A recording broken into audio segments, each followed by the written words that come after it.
안녕하세요. 책 잡힌 라디오 독감 꿈이 인사드립니다. 안녕하세요. 발가락입니다. 오늘 네. 왜 이렇게 명랑하고. 아니 저희가 항상 그 마이크 체킹을 할 때 피디님이 이제 저희한테 아무 멘트나 하라고 시켜요. 그럼 보통 이제 안녕하세요 이렇게 하는데 오늘은 안녕하세요 이렇게 했더니 좀 그 기분이 뜨는 것 같아서 네. 제가 이렇게 방송 중에도 이렇게 인사를 드렸습니다. 비 오는 날 더 기분이 좋은 사람들이 많다고 그러더니 꾸미가 그런 타입인가 봐요. 아, 그런가요? 저의 기분은 날씨와 연관이 있지만 꼭 그렇지는 않습니다. 무슨 뜻인지 잘 모르겠네요. 아무 연관 없이 맥락 없이 기분이 좋아졌다가 나빠졌다가 하는 것 같아요. 지금 오늘 읽을 책이 그 전에 이제 여행의 이유라는 책을 김영하. 발가락에 그 지인분께서 소개해 주셨는데 그 책을 읽을 때 그 다음에 이거 읽자 한 책이 있었잖아요. 그러니까요. 그 책을 읽잖아요. 네. 그렇죠? 그러니까 이제 이 김영하 산문집 여행의 이유 중에서 여러 소제목이 있는데 그 중에 그림자를 판 사나이라는 소제목이 있었어요. 근데 그 제목 안에 이제 그림자를 판 사나이 이 책을 소개하면서 또 자기의 이 소회 이런 걸 좀 밝혔죠. 그렇죠. 네, 그래서 저희가 이제 거기 약간 줄거리가 나왔는데 줄거리에 만족할 수가 없다. 그렇죠. 우리는 원문을 보겠다. 그렇죠. 네, 그래서 저는 정말 이게 무슨 고구마 줄기도 아니고 한 책을 읽으면 그 다음에 읽을 책이 나오고 또 이 책을 읽으면 또 이 책에서 추천하는 것 같은 책이 나오고 계속 그런 게 너무 그런 연결이 너무 신기한 거예요. 재밌어. 네. 재밌어요. 그래서 이 책을 요번에도 읽게 됐는데 또 이 책을 읽어보니까 또 읽고 싶은 책이 완전 산더미가 됐어요. 저는. 산더미에서 골라야 돼 이제. 그러니까요. 골라야 돼. 책을 이렇게 이끌고 그러니까 약간 이게 관계성 이런 것도 되게 재밌다. 지식이 좀 그런 것 같아요. 지식이 왜 호기심, 지적 호기심이라는 거를 이제 옛날에 그 그리스에 살던 소크라테스 뭐 이런 분들이 많이 얘기했잖아요. 네. 철학의 이제 발달에 그런 기조가 있다. 뭐 그랬는데 그렇죠. 그런 게 여태까지 이어지는 게 아닐까. 네. 그러니까 좋은 책은 또 좋은 책을 끌어당기는 힘이 있다. 그리고 그 작가에 대해서 궁금해지고. 네. 그래서 오늘 그림자를 판 사나이에 대한 책을 읽는데 이 책이 19세기 이제 초반 낭만주의라는 거죠. 그렇죠? 네. 그랬을 때 우리가 또 낭만주의에 푹 빠졌어요. 그래서 막 그렇죠. 슈베르트 얘기를 하고 막 그랬잖아요. 그리고 또 이제 그 음악을 얘기하면 우리 피디님 얘기를 안 할 수가 없으니까. 그래서 피디님이 좋아하는 작곡가가 뭐 많지만 그 작곡가 중에서 슈베르트라고 들었는데 왜 좋아하는지 요거 살짝 듣고 우리 오프닝에서 좋은데요? 네. 안녕하세요. 네. 안녕하세요. 네. 제가 슈베르트를 좋아하는 이유는 원래는 사실 슈베르트 곡을 엄청 좋아하는 편은 아니었는데 이제 원래 음악도 스토리가 있다 보니까 그 작곡가의 사연을 들으면 더 뭔가 관심이 가고 좋아지잖아요. 네. 그래서 슈베르트가 쓴 아르페지오네 소나타라는 그런 소나타가 있어요. 주로 첼로로 연주하기도 하고 뭐 비올라로 할 때도 있고 비올라도 많이 하고 주로 그리고 또 플룻으로 편곡도 플룻도 많이 하고 이렇게 여러 악기가 다 사용을 하거든요. 그 곡을. 근데 이제 그 곡이 되게 1악장은 되게 좀 슬프고 이제 3악장 가면 되게 좀 경쾌하고 이래요. 근데 그 곡이 슈베르트가 되게 힘들고 슬플 때 썼는데 사람들이 그 곡을 듣고 너무 좋아하고 막 기뻤다는 거예요. 그래서 이제 슈베르트가 그걸 보면서 되게 내가 슬프고 힘들 때 쓴 음악이 사람들한테 되게 기쁨을 주고 뭔가 감동을 주는 게 뭔가 좀 아이러니한 것 같다 이런 메모를 막 남겼대요. 근데 거기서 이제 저는 왠지 모르게 좀 가슴이 찡하게 그랬구나. 그래서 그 비올리스트잖아요. 그러니까 비올라로 이렇게 연주하면은 기분이 어떨지 궁금해요, 진짜. 다른 악기랑 비교했을 때. 원래 비올라 음색에 잘 어울린다고 비올라가 되게 많이 연주를 하거든요. 용재훈이 그 음반을 옛날에 막 내기도 했고 하는데 되게 그걸 몰랐을 때랑 그걸 알고 할 때랑 연주하는 느낌이 굉장히 달라요. 네, 작곡가의 그 생이랑 이런 스토리를 아는 거랑.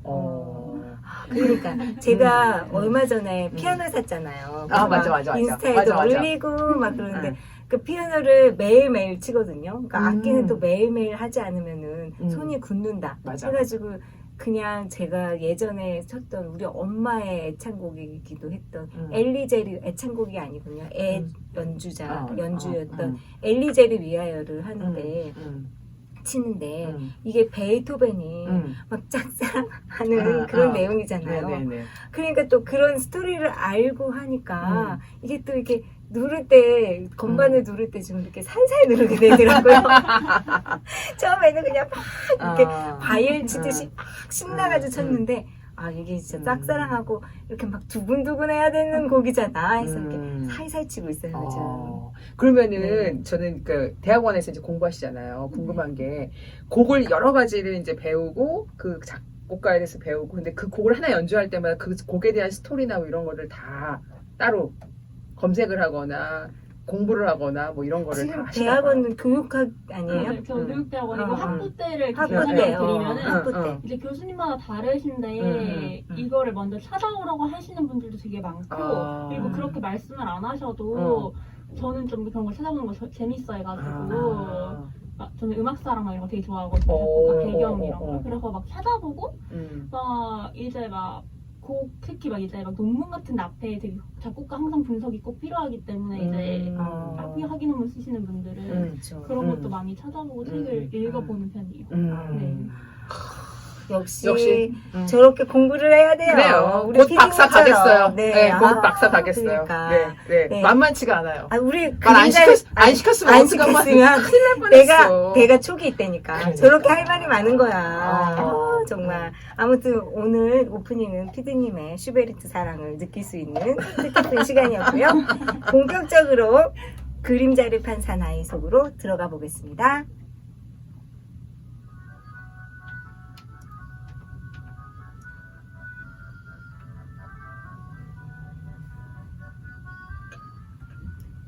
한 권의 책, 다양한 울림. 오늘의 독감은 그림자를 판 사나이입니다.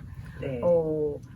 이거 잘 안 보이네요. 제가 눈이 나빠가지고 좀 읽어주시겠어요? 누가 쓴 거지? 아델베르트 폰 샤미소. 네. 이렇게 핑크색에 까만색 글씨가 잘 안 보이네요. 제가. 핑크색이 너무 잘 네네. 보여가지고. 아델베르크 폰 샤미쇼라는 사람이죠. 이름이 참 샤미쇼 이상하죠. 네.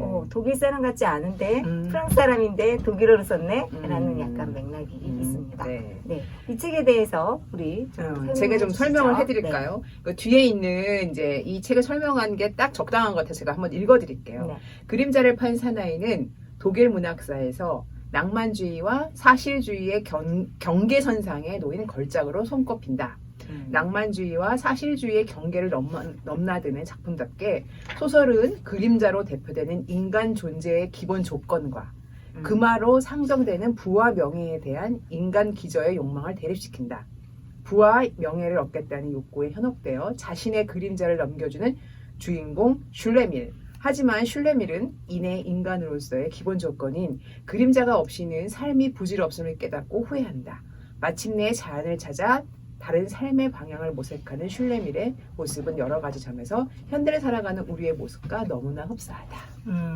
너무 이제 소개를 잘한 것 같아서 제가 이제 뒤에 있는 소개문을 읽어드렸습니다. 제가 작가 소개는 이 책이 되게 재밌는 게 반은 소설이고 반 뒤에 논문이에요. 네, 맞습니다. 그렇죠. 그래서 최민규라는 이제 연세대 도고동문학과 교수님이 뒤에 본인 논문을 쓰셨어요. 그러니까요. 그래가지고 이 논문 아니 재미없는 논문을 왜? 근데 재밌었어요. 왜냐면 이 샤미쇼가 어떤 사람인지를 논문답지 않게 너무너무 잘 설명을 해주셔서 약간 이야기해 주시듯이 제가 그 부분을 토대로 한번 이야기해 보겠습니다. 140페이지 있죠? 네. 그 샤미쇼의 생애를 짧게 살펴보자. 근데 논문에 이렇게 안 쓰거든요. 맞아요. 근데 이거는 책을 위해서 본인의 논문을 약간 번안했다고 생각이 됩니다. 샤미쇼는 1781년에 프랑스의 샹파뉴에서 태어났고 프랑스 혁명이 발발했잖아요. 그러니까 귀족 가문이니까 어떻겠어요. 이제 곧 죽게 생겼죠. 네, 이제 막 몰려올 거잖아요. 그 하층민들이. 그래서 독일 오스트리아로 처음에 도피를 했다가 이제 독일로 도피를 해서 베를린에서 정착하게 되는데 샤미쇼는 뭐 고등학교를 다녔으니까 독일에서 라틴어, 그리스어, 자연과 그 당시에 막 또 화학 이런 것도 막 되게 막 떠오르는 학문이었고 철학 그래가지고 공부를 너무 잘해서 베를린에 그냥 남습니다. 엄마 아빠 다 프랑스로 갔는데 그래서 베를린에서 엄청난 친구들을 만나요. 문인들과 교류하면서 왕성한 창작 활동을 했고요. 그리고 또 여러 그 공동 포에지라는 그 뭐라 부를까 코스모폴리탄적인 작가들이 모여가지고 공동적인 어떤 포에지 문화 활동을 하자 해가지고 여러 문인들의 유니온이 있었는데 거기도 끼고요. 그러니까 되게 그 이방인으로서 원래 프랑스 사람들이 약간 콧대가 높아가지고 뭐 독일에서 그렇게 잘 못 지낼 수도 있는데 제가 생각하기에 엄청 성격이 좋아요 이분이. 아니 이 시대는 제가 이제 그 역사학자 얘기하는 거 잠깐 들었는데 요 시대 잠깐 그랬대요. 왜냐하면 프랑스 혁명에 그 이제 시민 혁명처럼 이렇게 몰려들어가서 귀족을 막 다 이렇게 했잖아요. 네네. 근데 이럴 때 다른 나라에서 그거를 귀족이 많았을 거 아니에요. 네네. 깜짝 놀란 거예요. 그쵸. 이렇게 다 우리가 같이 프랑스 국민한테 네네. 어떻게 될 수도 있겠다. 그쵸. 그래가지고 귀족들이 되게 무서워했대요. 뭉쳤나 봐요. 그래가지고 이렇게 프랑스에서 온 귀족들을 환대를 해준 거야. 환대를 해줬겠죠. 불쌍한 막 그래. 이러면서 다 뺏기고 이런 분위기였겠죠. 네네네. 이제 세상에 변하지 못하는 그러니까. 귀족들이. 네네. 그래서 그때가 딱 그건가 봐요. 그래서 이 보편적인 어떤 포에지 그룹이 생기면서 뭐 여행도 많이 다니고 엄청난 그 정말 그 뭐라 그러죠? 오지라퍼. 프랑스에서 온 외국인인데 엄청난 오지라퍼가 돼가지고 진짜 누비고 다니고 실제로 뭐 언어를 잘하니까 문학을 소개하면서 번역가로 있으면서 프랑스에는 낭만주의. 독일 문학을 소개하고 독일에는 프랑스 문학을 소개하고 그렇습니다. 그래서 뭐 어쩌면 양국 간의 경계인으로서 또 영원한 아웃사이더로 존재할 수밖에 없었던 삶을 살았다고 짐작은 되나 제가 생각하기엔 그건 약간 엄살이고 엄청 재밌게 잘 살았다. 잘 살았다. 저는 그렇게 느꼈습니다. 그쵸? 네, 네. 세상, 좀 아니, 본인의 뭐, 의견을 달면 그렇잖아요. 뭐 친구가 있고 자기가 좋아하는 문학이 있고 그리고 여행이 있고 꼭 뭐 자기가 태어난 곳에서 막 살아야 되나요? 똥똥거리고. 아니 뭐 그거에 좋으면 네. 좋은 대로 살 수 있는 능력이죠. 그렇죠. 능력인 거죠. 그래서 약간 코스모폴리탄의 가치를 그때 벌써 알고 그게 그러니까 코스모폴리탄의 개념이 20대기 초반에 되게 떠오른 개념이라면 이분이 이미 19세기에 그걸 100년 실천하신 전에. 분이에요. 네. 네. 이런 분입니다. 앞서 나갔던 분이십니다. 네. 샤미쇼. 그래서 샤미소가 이 이제 번역가분은 우리나라에서는 별로 소개받지 못했다. 괴테나 예를 들어서 뭐 이런 독일 사람들에 비해서. 그래서 주목할 만한 작가고 문학인이다. 본인이 연구했으니까 이렇게 쓰셨어요. 주목해야 된다고 하겠죠. 네, 본인이 근데 연구자야 봤더니. 근데 이제 읽어봤는데 어떠셨어요? 그렇게 좋아하죠. 해서 그렇지 않았나요? 노브라인 좀 얘기하고 네, 좀 그러지 않았나요? 본격적으로 얘기해보죠. 네. 네. 제가 그냥 할까요? 발가락 노브라인 맛집이라 맛집부터 들려야죠. 우리. 고맙습니다. 네. 네, 네. 맛집입니다. 네. 이 책을 제가 한 줄로 소개시켜드리면 동화의 옷을 입은 물질 만능주의 현실 비판 소설입니다. 아, 네. 네. 멋있어요. 멋있어요? 역시. 노력했습니다. 꼬집었습니다. 현실 비판. 현실 지금도 비판하고 그 당시도 비판하고 계속 비판적인 것으로 읽힐 수 있는 텍스트다. 네. 네, 저는 그렇게 생각하고. 네. 꾸미의 로그라인 한번 볼까요? 저도 오늘 좀 신경 썼어요. 네, 오랜만에 네, 이제 네. 이런 문학 작품을 읽어가지고 네네. 그림자를 판 사나이는 파우스트적 상상력과 전개, 라퐁텐적 위트와 임팩트, 맥락보다 낭만으로 긴 그림자를 만든 소설입니다. 괜찮은데요? 그래서 긴 그림자. 네, 그거 마음에 든다. 파우스트가 영혼을 팔았고 100년 넘게 살면서 진짜 두꺼운 책 2권을 썼잖아요. 근데 이분은 그냥 그 그 주인공 이름이 뭐죠? 갑자기 생각이 안 나네. 페테 슐레밀. 슐라밀이 그냥 그림자 하나 팝니다.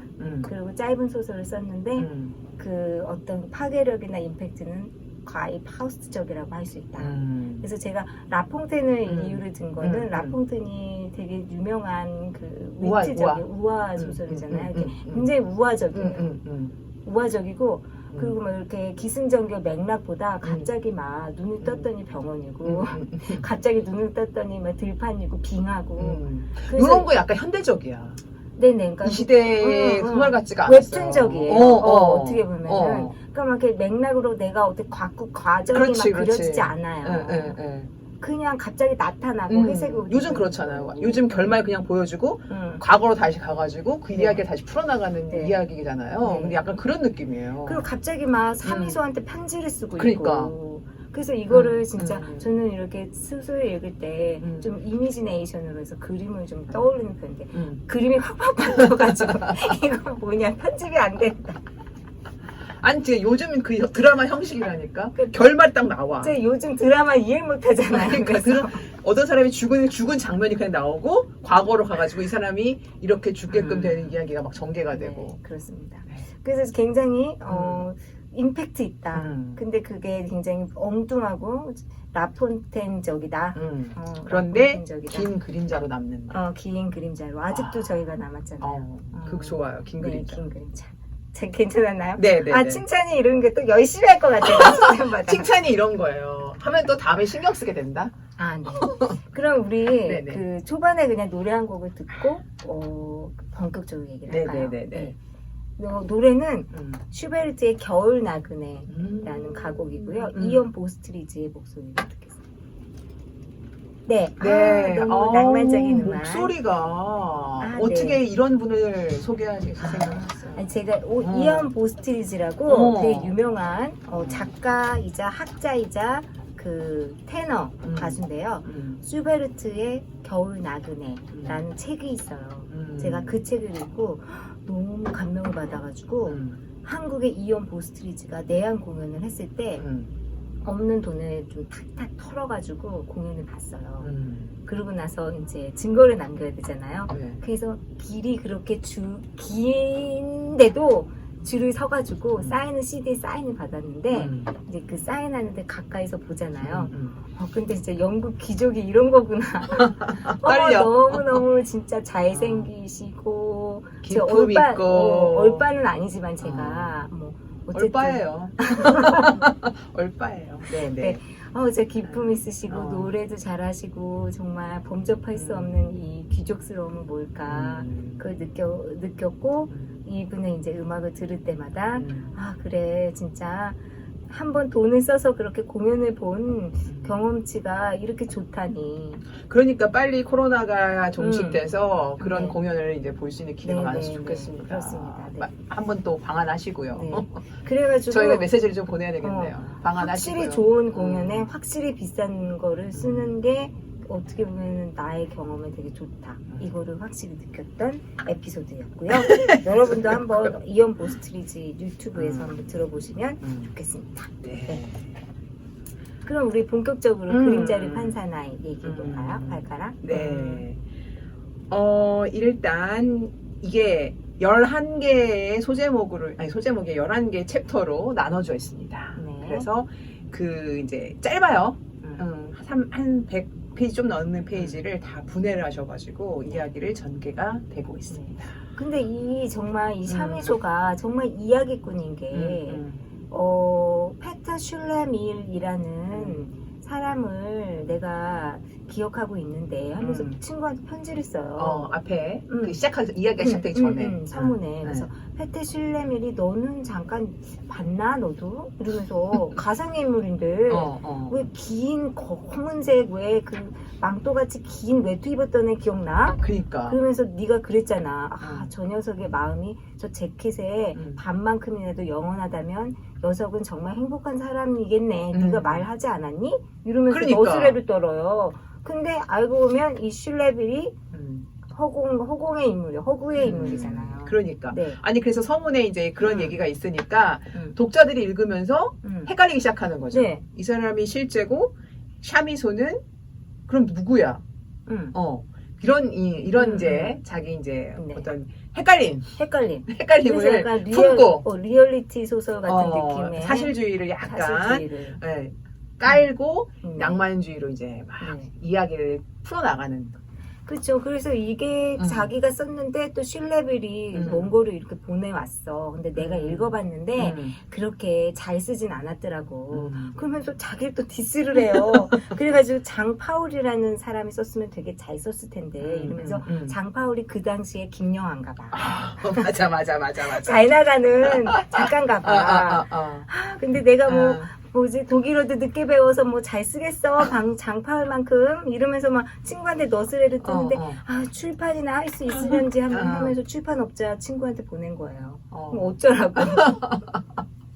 재밌다 이렇게 들으니까. 네, 그래서 막 약간 그 이야기 장치를 액자 소설이라고 하는데 약간 자기의 인맥을 이용한 액자 소설을 썼더라고요. 그러니까 그래서 이제 그 편지 형식으로 앞에 서문에 이제 깔고 1장에 그 페터 슐레밀이 등장합니다. 그래서 원래 이 책의 원제가 페터 슐레밀의 이상한 이야기 뭐 이런 거라고 하고 부제가 그림자를 판 사나이라고 알려졌다고 하지요. 네. 근데 이제 우리나라에서는 그림자를 판 사나이로 이렇게 이제 출판되었습니다. 네. 말씀드린 대로 이 독일학을 전공하신 교수님 최문교 교수님이 이제 옮기셨고요. 네. 시작을 해보면 이 사람이 이제 어떻게 생활고에 후달리는 사람이야. 맞아. 페터 슐레밀이 생활고에 후달려가지고 이제 어떤 귀족 집에 찾아갑니다. 편지 한 장 들고 가죠. 근데 이제 그 이야기는 이런 그 사람한테 이제 어떻게 뭐 직업을 얻거나 뭔가를 이제 해가지고 내가 이제 여기 얻어서 뭘 하게 해보겠다. 그래서 요니라는 토마스 용. 용 집에 이제 갔어요. 갔는데 이 용 집에는 파티가 열리고 있었죠. 우리 야시고 얘기를 하면 파티가 열리고 있어서 굉장히 예쁜 판이라는 판이. 이름도 예뻐. 딱 봐도 연주. 그렇죠? 네네네. 판이라는 분이 이제 중심에 서 있고 사람들이 이제 모여 있어요. 거기에. 갑자기 파니 멘데스 존이 생각나는 이유가 뭘까요? 네, 어쨌든 귀족의 이름이 파니가 많았나 봐요, 그 당시에. 그러니까요. 굉장히 가녀리고 예쁘고 뭐 이런 사람이었는데 그 사람 주변으로 사람이 모여서 자기도 이제 얼떨결에 그 옆에 있었는데 갑자기 파니가 장미꽃을 보다가 손가락을 또 꼭 찔려요. 네, 그때 빨간 피가 나와. 빨간 영화적인 피가 어떤 그림 그러니까. 낭만적이고. 그런데 사람들이 갑자기 난 여기 좀 웃겼던 게 영국 반창고가 필요하대. 네네. 독일 거 말고. 그 당시에도 어떻게 있었어. 포스트잇 미제 이런 거 있었어. 일본 거 뭐 이런 거 있었어. 이런 거 재밌네요. 이런 거 재밌어요. 재밌다. 영국 반창고가 필요하다 그랬어. 아니 그래서 이런 걸 보면서 이거 잠깐 헷갈린다는 게 뭐냐면 이게 현대에도 이렇게 얘기를 해도 나는 PPL 받았나 이런 거지. 아니 현대에 이렇게 썼어도 재밌을 만한 장치가 우리는 200년 전이잖아요. 이게 이때 이렇게 쓰셨다는 게 그랬는데 여기 이제 짠 등장하는 회색 옷을 입은 사나이가 있습니다. 회색 옷을 입은 사나이.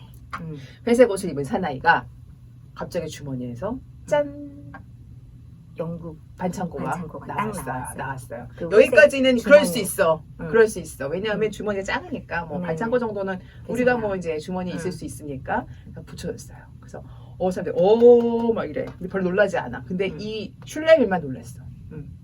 저 귀한 게 주머니 속에 있었네. 남자 주머니 속에. 그랬는데 그 다음에 뭐가 나타났죠?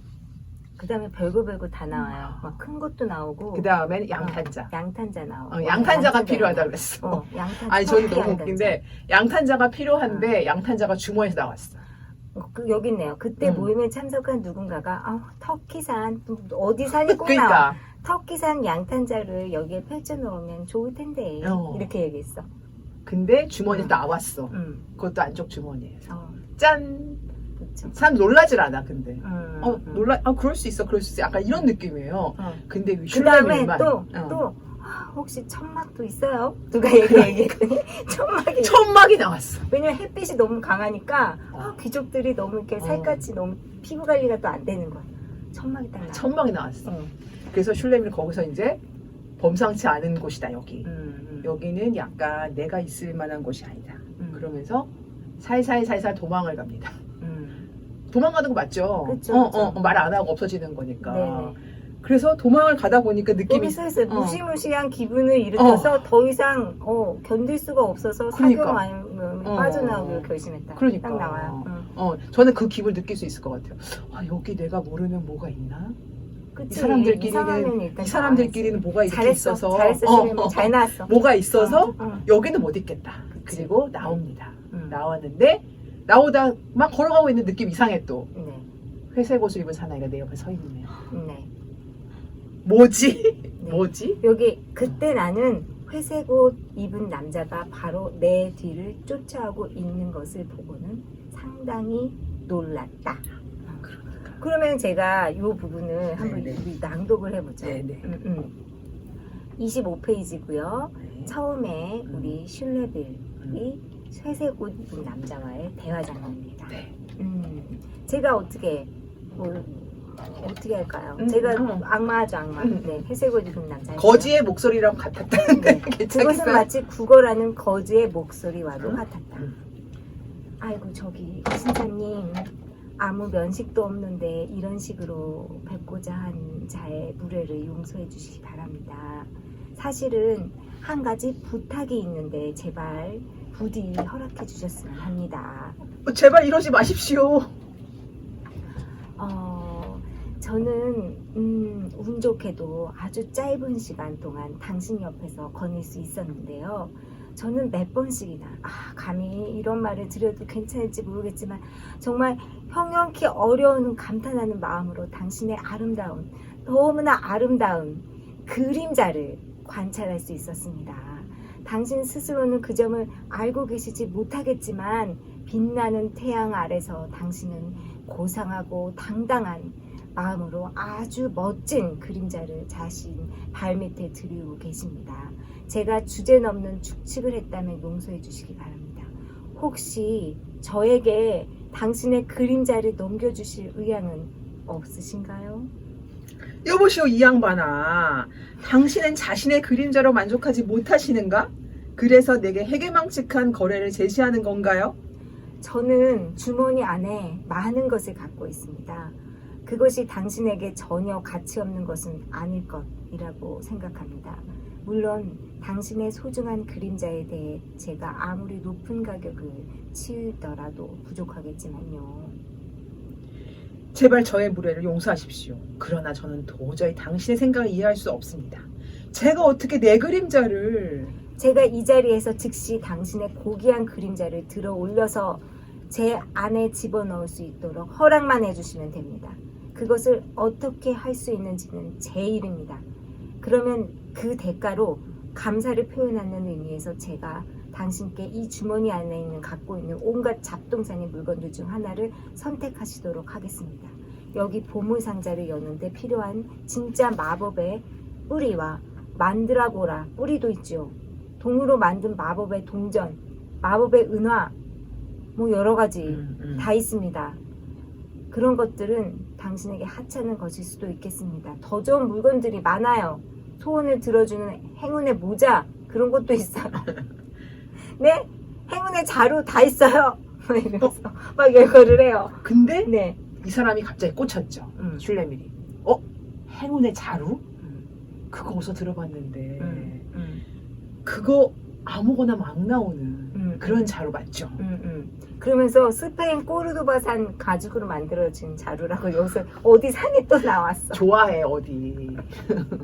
왜냐면 이분이 여행을 많이 다니셔가지고 네. 유명한 산지를 다 알고 있는 거야. 네.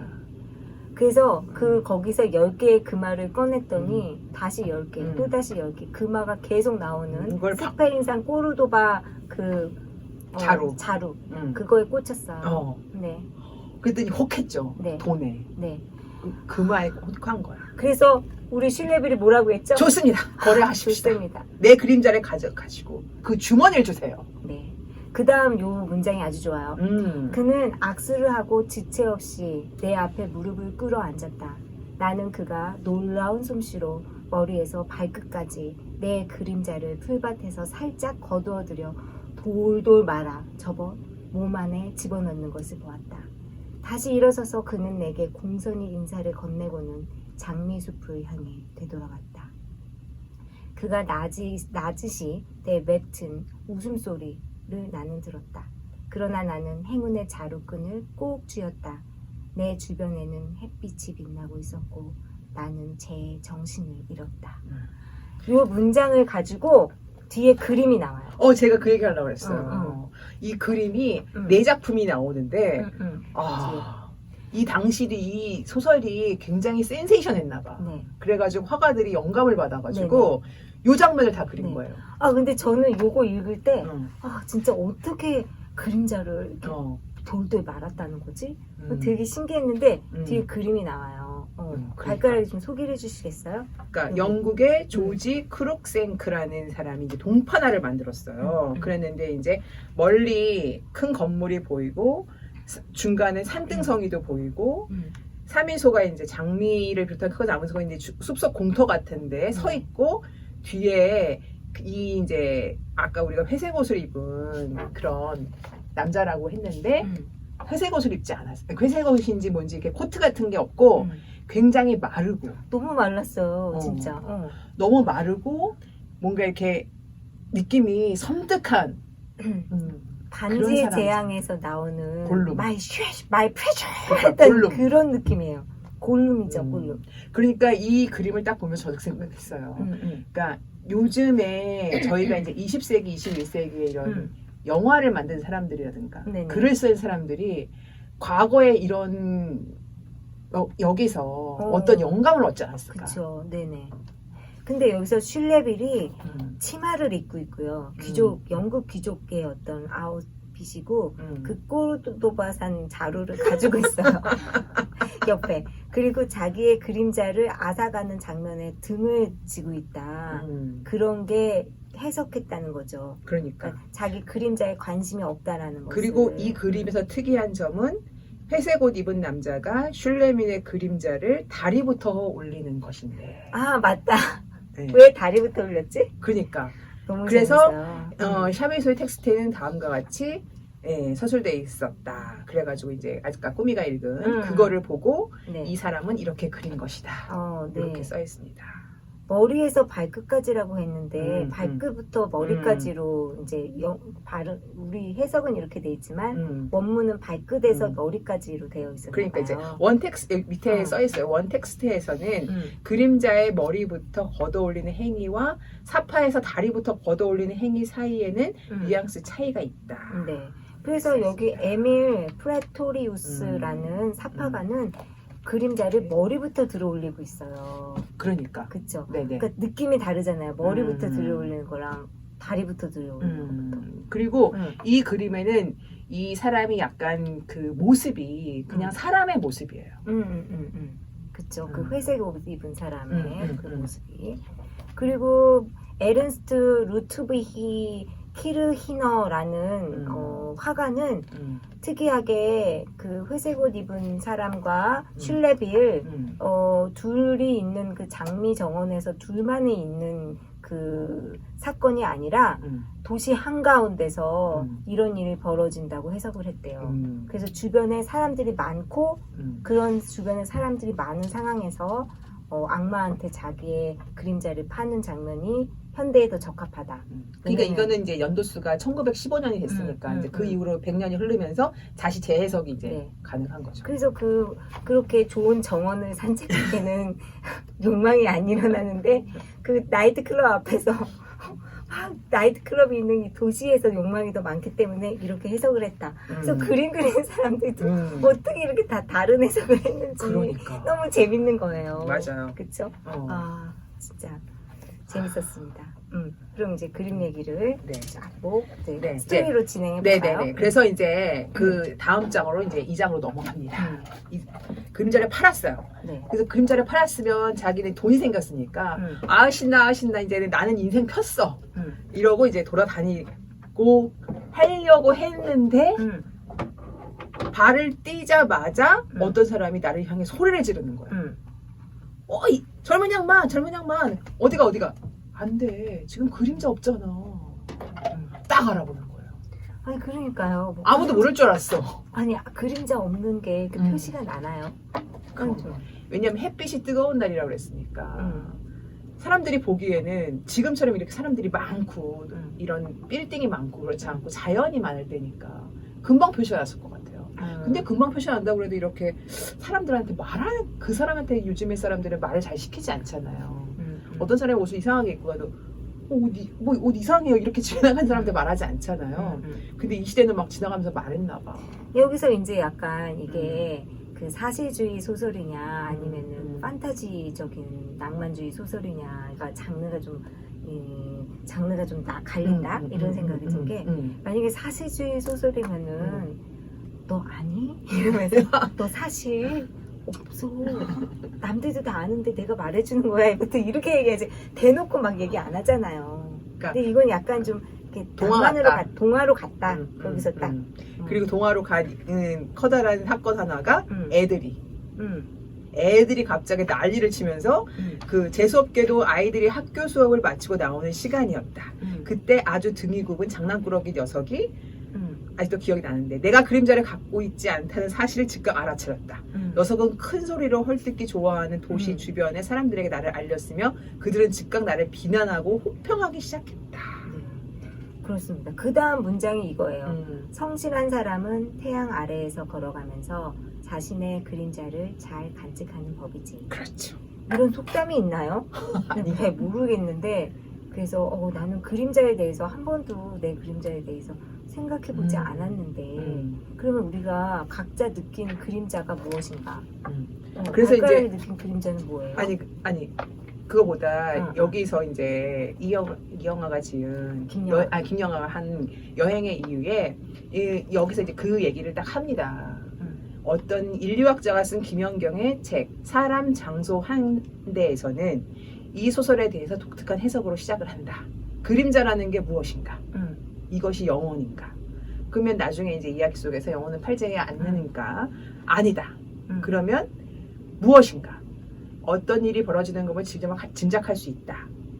그림자가 없는 사람을 배척한다. 그림자가 있어야 하는 법이라고. 그러면서 사람은 사람으로 만드는 무엇? 다른 말로 하자면 성원권일 것이다. 그러니까 성원권이 뭐예요? 어려워요.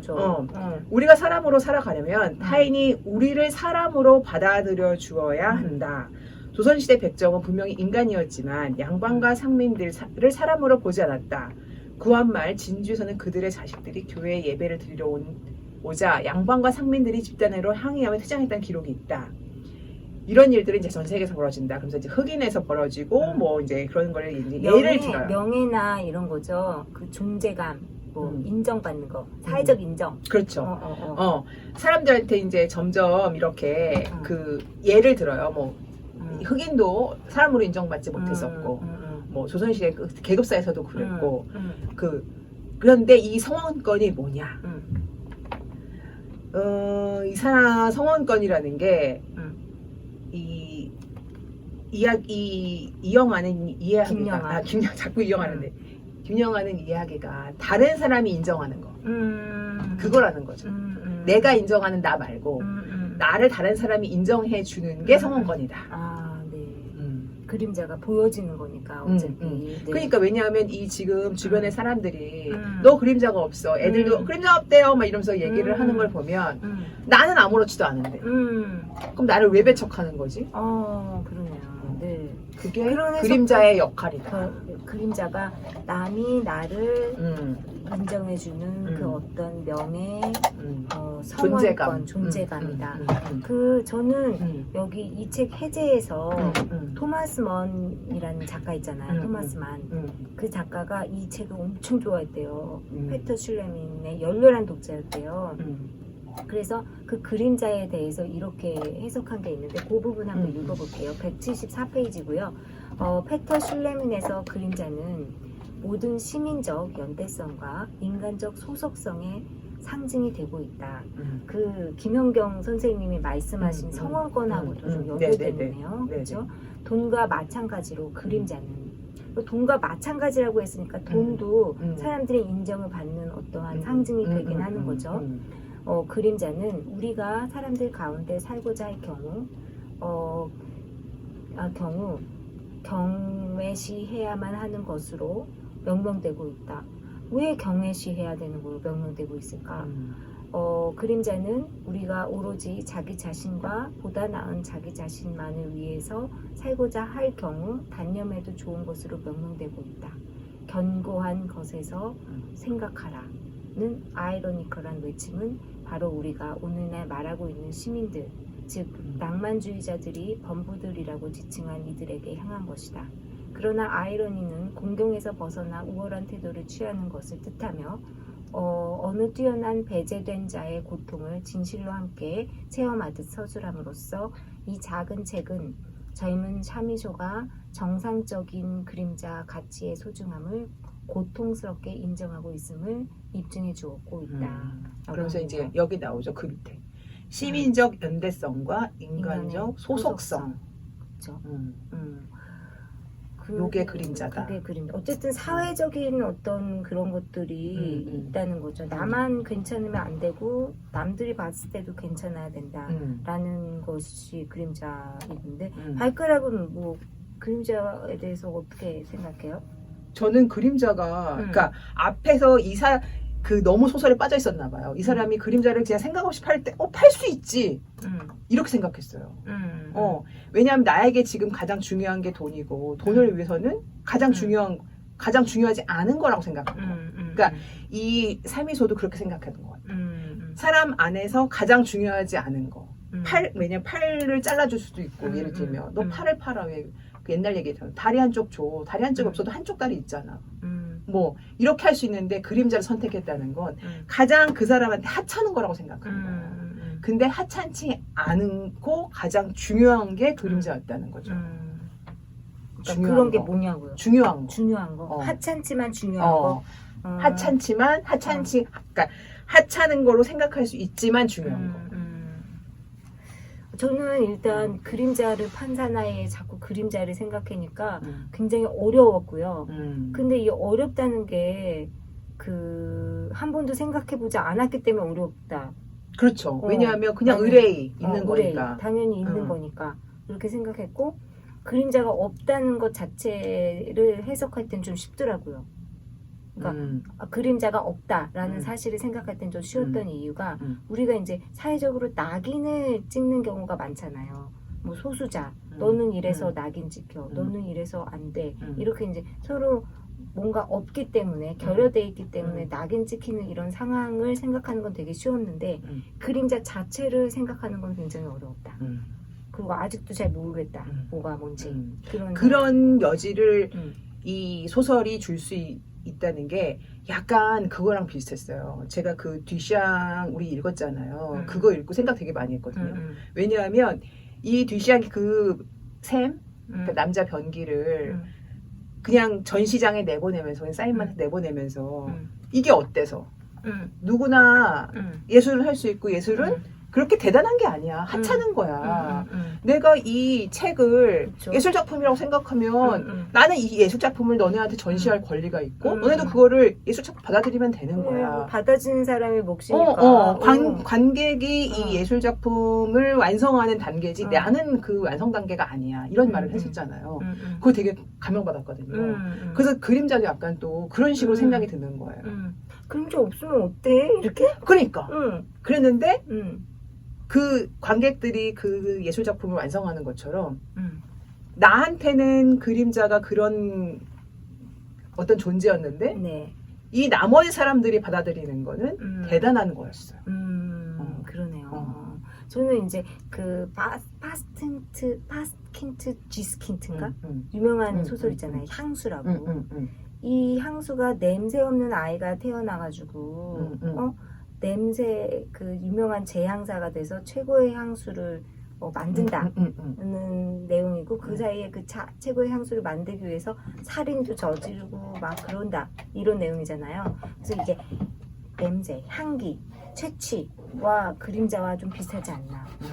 이게 타고난 거긴 한데 없으면 굉장히 사람들한테 이질감을 느끼고 낙인을 찍힐 수 있는 그런 것들, 작은 것들. 그러니까 우리가 이 사소한 걸 많이 놓치고 산다 이런 생각도 좀 들고요. 네, 아무튼 그거를 성원권이나 토마스 만은 아까 사회적인 그런 뭐라고 했죠? 까먹었어요. 토마스 만은 뭐라고 했죠? 사회적인 것이라고 얘기했죠. 사회성. 네, 인간으로서 살아가는 어떤 사회적 권리 이런 것들에 대한 얘기를 하고 있습니다.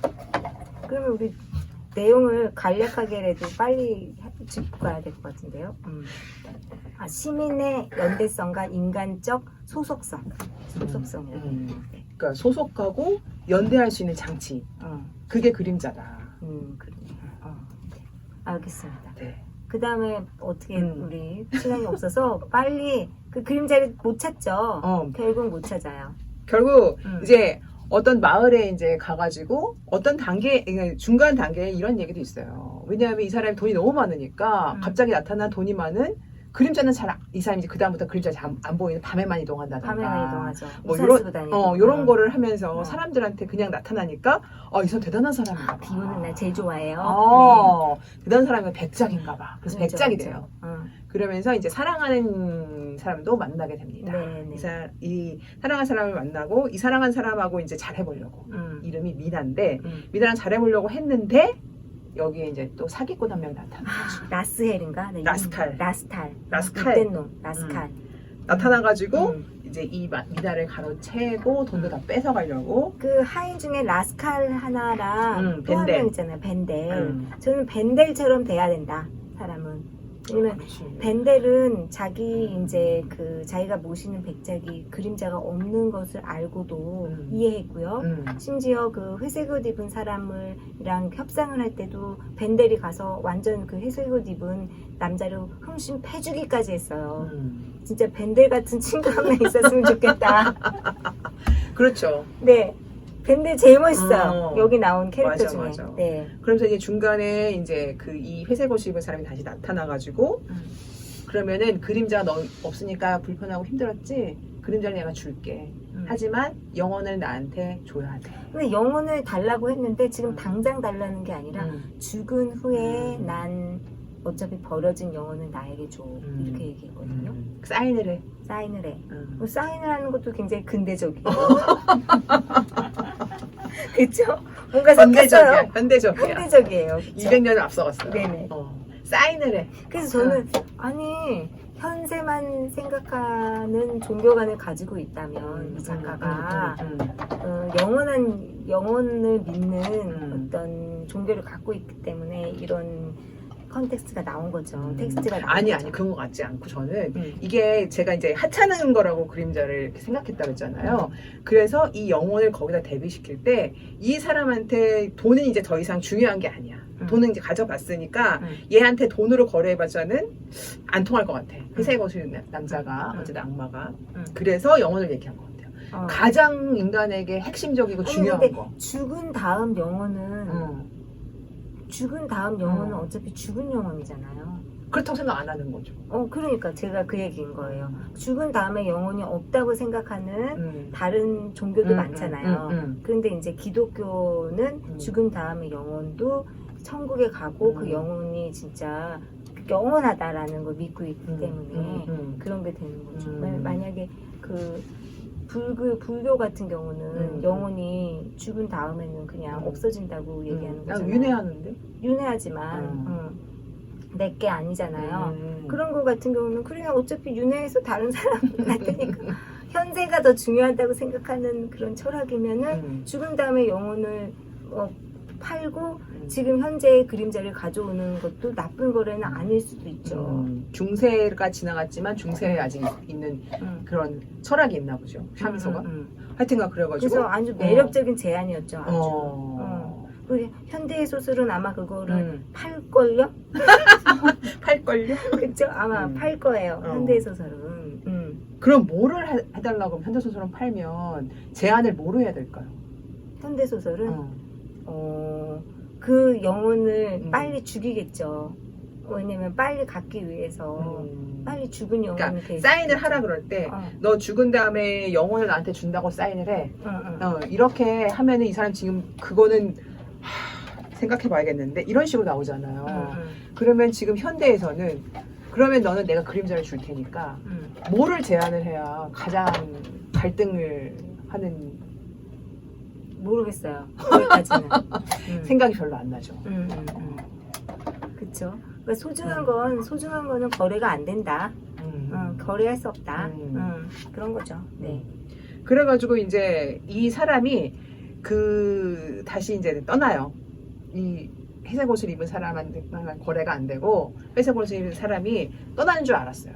그런데 어느 순간 이제 돈도 중요하지 않으니까 거지 같은 꼴로 이제 걸어가는데 말을 타고 가는 데인가? 말을 타고 가는데 누가 따라오죠. 따라와가지고 그 사람이 이제 같이 이야기를 합니다. 근데 그 사람 이야기가 너무 재밌어. 그래서 나중에 보니까 이 사람이 또 그 회색 옷을 입은 남자였어요. 그러니까 그 악마가 굉장히 친구처럼 다가온다라는 또 에피소드를 보여주는 건데 그러면서 우리 그림자를 같이 쓰자 해서 동반자가 됩니다. 순간적으로.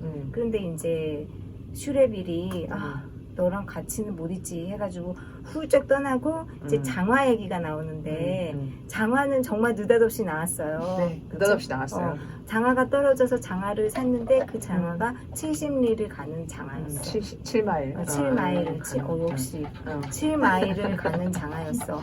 왜냐면 여기 독일이니까. 네네네. 근데 저는 그 장화가 우리 그 벽으로 드나드는 남자라는 단편집에서 읽은 70리 장화라는 단편 있잖아요. 그거의 모티브가 된 것 같아요. 가난한 아이가 그 70리 장화를 맞아. 여행하는 내용이 있었잖아요. 맞아. 그거의 어떤 모티베이션이 있는 책이라고 또 생각이 됐어요. 그래서 이제 세계 일주를 하면서 자연인으로 여행하는 그런 걸로 끝. 끝입니다. 그래서 해피 엔딩이에요. 결국 그 마법의 장화를 얻었기 때문에. 그래서 이제 저희가 이제 김영하 산문집에서 김영하가 사실 옛날에 내가 이 책을 읽었을 때 이 사람이 그림자를 결국 찾으려고 헤매는 걸로 알고 있었는데 다시 읽어보니까 여행을 갔다. 그래서 이 책을 다시 재밌게 읽었다. 그래서 진짜 결말은 그냥 여행 가고 끝인가?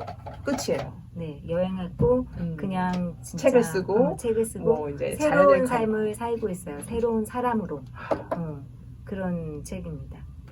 그래서 새드 엔딩도 아니고 제가 그래서 라퐁텐적이라고 한 게 라퐁텐은 정말 그 되게 해피한 그걸 많이 그렸잖아요. 시리어스하지 않아요. 네, 이 책도 시리어스함이 없어요. 하지만 굉장히 긴 그림자를 남기는 그림자가 도대체 뭐라는 거야. 아직도 모르겠고 그런 것 같습니다.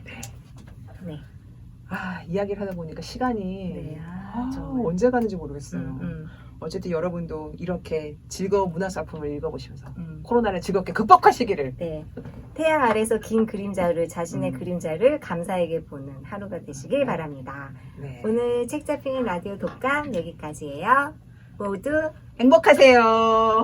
바이바이.